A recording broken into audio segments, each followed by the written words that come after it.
দিনরতন মহাকবর কথা আপনারা শুনেছেন। আপনারা অল ইন্ডিয়া বুদ্ধিস্ট মিশনের প্রধান আচার্য করুণা শাস্ত্রীর কথা আপনারা শুনেছেন।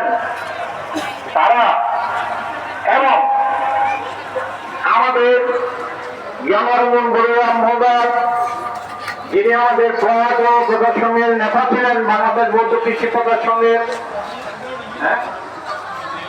এবং আমাদের বাংলাদেশ বৌদ্ধ কৃষি প্রধান সংঘের আজকে যে আমাদের অন্যতম উপদেষ্টা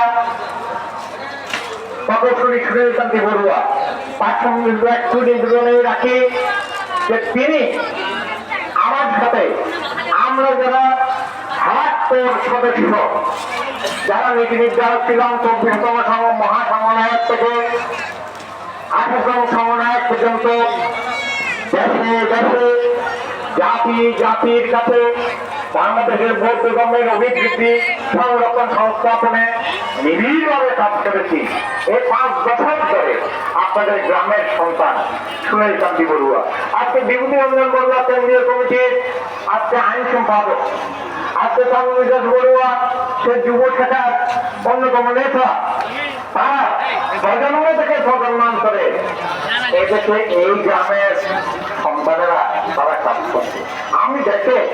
আমি আমাদের প্রধান ধর্মরক্ষক বান্ধব জ্ঞাপককে বলছি, আজকে মিটিং শুরু হওয়ার প্রাককালে যে কথা উত্তর হয়েছে যে সিনিয়র সিটিজেন যারা ছিল এই ধর্মসভায়, তাদেরকে ফুল উত্তরীয় দিয়ে তারা পূজা করেছে, তারা নতুন প্রজন্মকে শিখিয়েছে কিভাবে সিনিয়রদের সম্মান দিতে হয়। আপনারা, আমি কৃতজ্ঞ।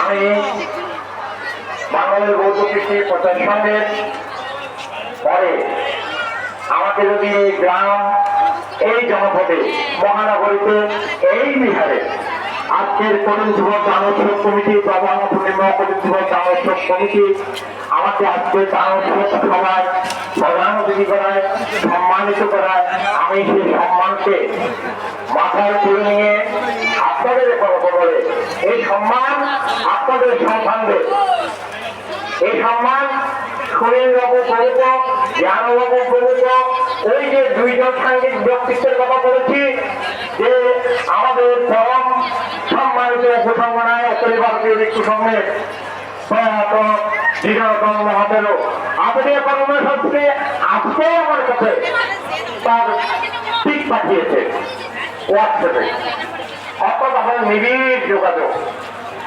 সেই জন্য আমি কৃতজ্ঞতা প্রকাশ করছি। আমি